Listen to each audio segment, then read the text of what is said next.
you ever lost something? A set of keys? A remote control? What about something a bit more precious, such as a ring or necklace? What about something more substantial, like an entire town?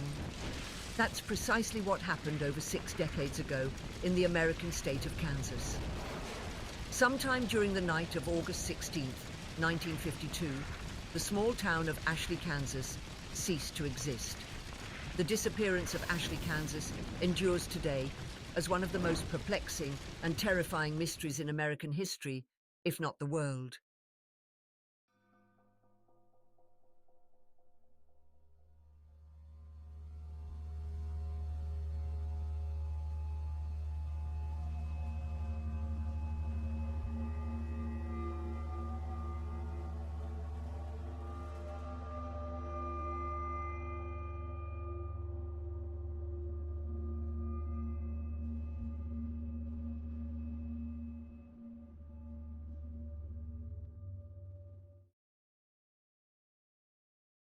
At 3:28 a.m. on August 17, 1952, a magnitude 7.9 earthquake was measured by the United States Geological Survey. The earthquake was felt throughout the state and most of the Midwest. The epicenter was determined to be directly under Ashley, Kansas. When state law enforcement arrived at what should have been the outskirts of the farming community, they found a smoldering, burning fissure in the earth measuring 1,000 yards in length and approximately 500 yards in width. The depth of the fissure was never determined. After 12 days, the statewide and local search for the missing 679 residents of Ashley, Kansas, was called off by the Kansas state government at 9:15 p.m. on the night of August 29, 1952. All 679 residents were assumed to be dead. At 2:27 a.m. on August 30th, 1952, a magnitude 7.5 earthquake was measured by the United States Geological Survey. The epicenter was situated under what used to be the location of Ashley, Kansas. When law enforcement investigated at 5:32 a.m., they reported that the fissure in the earth had closed.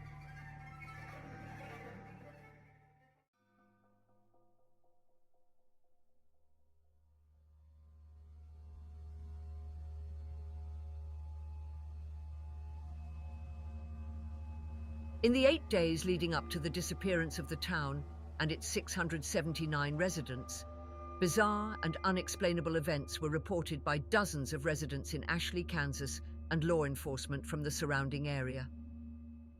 On the evening of August 8, 1952, at 7:13 p.m., a resident by the name of Gabriel Jonathan reported strange sights in the sky above Ashley.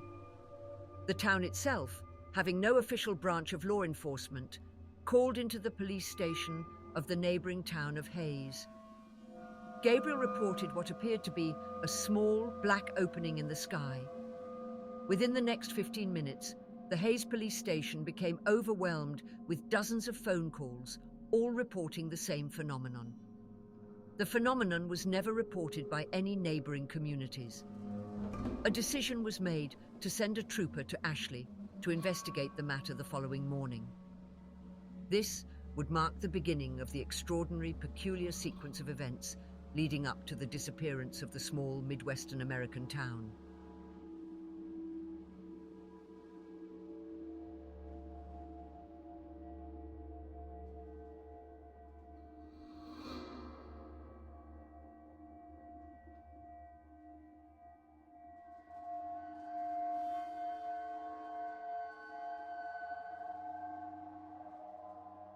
At 7:54 a.m. on the morning of August 9th, 1952, Hayes police officer Alan Mace radioed the Hayes police station. He reported that, despite following the one-way road leading into Ashley, he had become lost. According to his report, the road continued along its normal path, but somehow ended up back in Hayes. Officer Mace went on to add that the road never curved or bent in any direction. At 9:15 a.m., 7 of the town's 10 police cars were sent to investigate the situation, and all members of the team came to the same conclusion. The only road leading into Ashley stopped leading into Ashley, but instead led back to Hayes.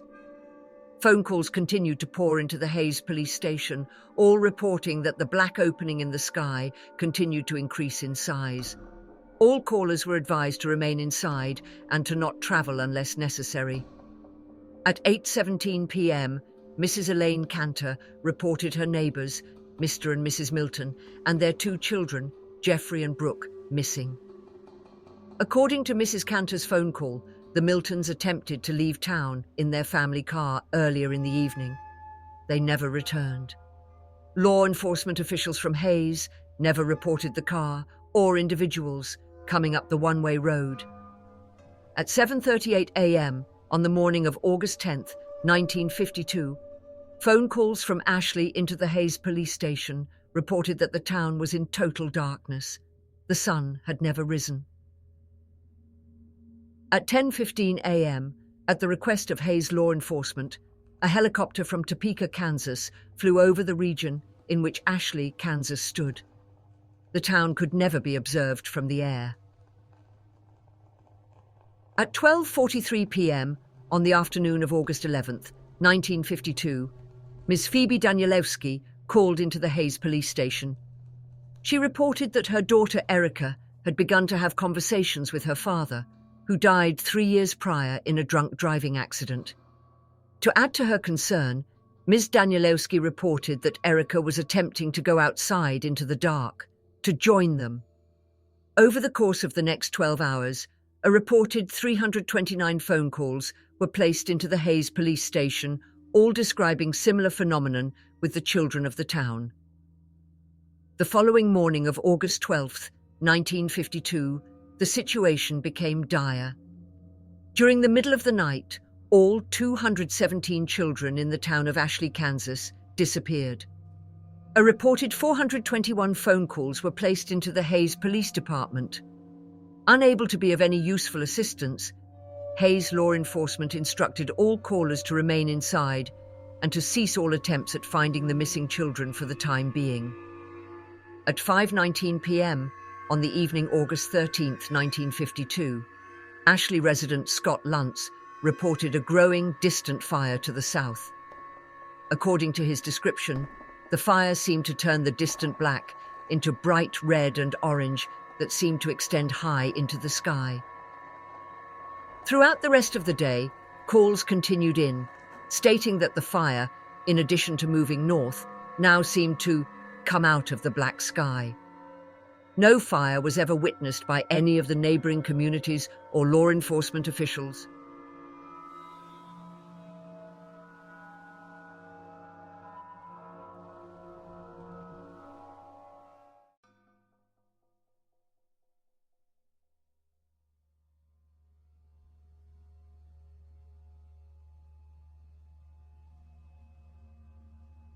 It is here we arrive to the most famous of the reports from the Ashley, Kansas incident. Much has been speculated from the Endicott call, and there have a plethora of sources claiming to have the original recording. All these sources invariably end up having poor approximated forgeries, and to date, there are no authenticated recordings of the Endicott call. The only evidence that there even was a call placed is an official transcript that was certified by 3 official Hayes police transcribers who were on the line while the call transpired. All of this begs the question, what happened to the original recording? Officially, the Hayes police station states that the recording was lost during the chaos of the events.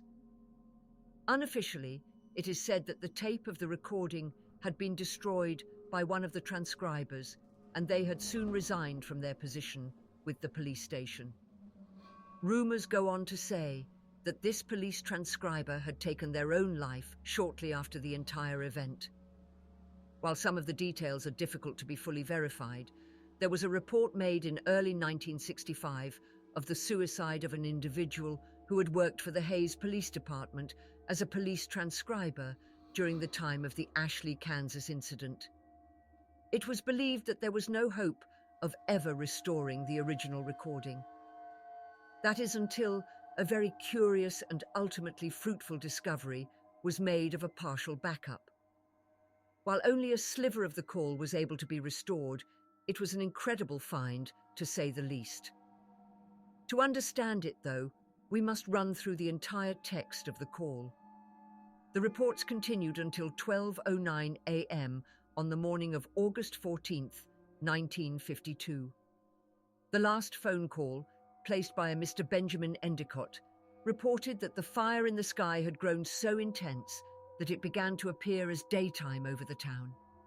What follows is the original transcription of the Endicott call.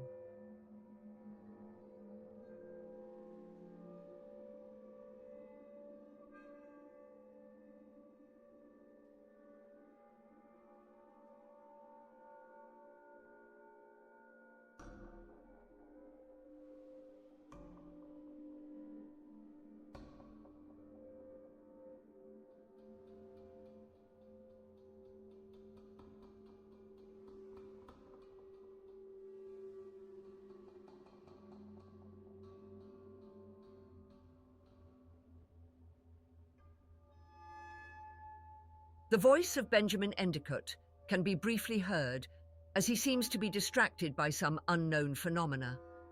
His voice was reported to be tinged with equal parts anxiety, shock, and exasperation.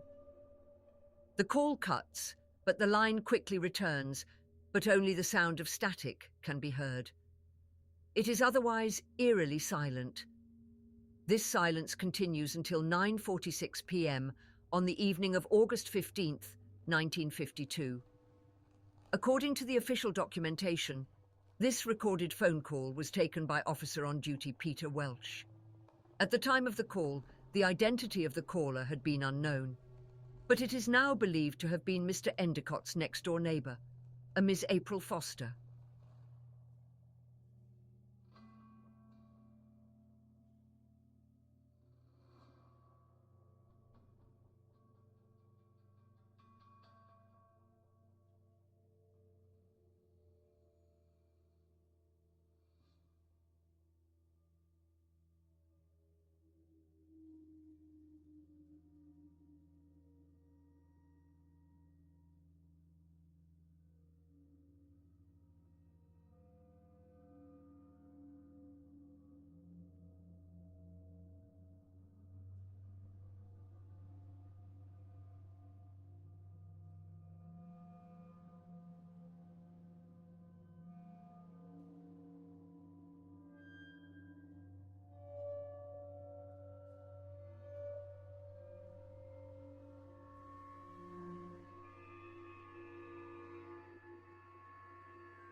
The second part of the Endicott call, featuring Ms. April Foster, has been sensationalized due to its shocking nature.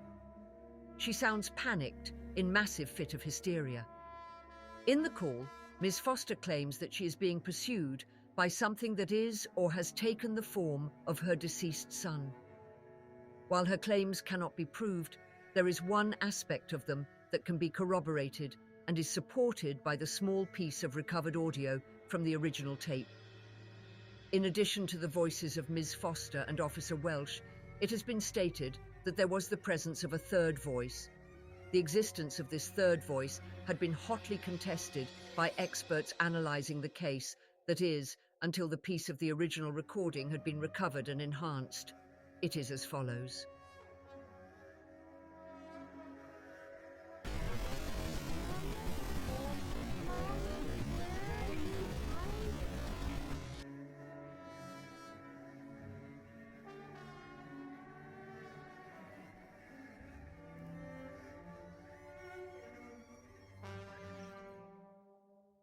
Like the entirety of the Ashley, Kansas event, the identity of the person to whom this voice belongs to is steeped in controversy and mystery. The most accepted explanation to who this mysterious voice is really is also the most obvious.